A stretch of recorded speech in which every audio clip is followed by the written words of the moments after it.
Hello, friends.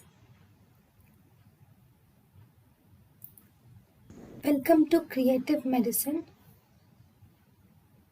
In this lecture, we will learn about Dobutamine.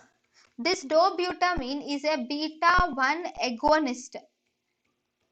This dobutamine is a beta-1 agonist. It is used in the dosage of 2 to 8 micrograms per kg.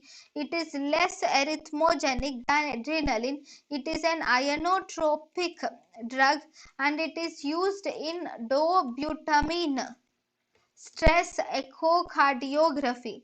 The half-life of dobutamine is 2 minutes and drug of choice for dobutamine is the drug of choice is cardiogenic shock.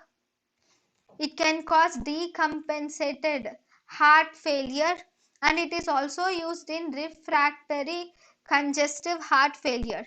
The side effects of dobutamine is tolerance develops in dobutamine. Dobutamine is actually the drug of choice for decompensated heart failure following acute myocardial infarction and heart surgery. thank you and thank you for watching.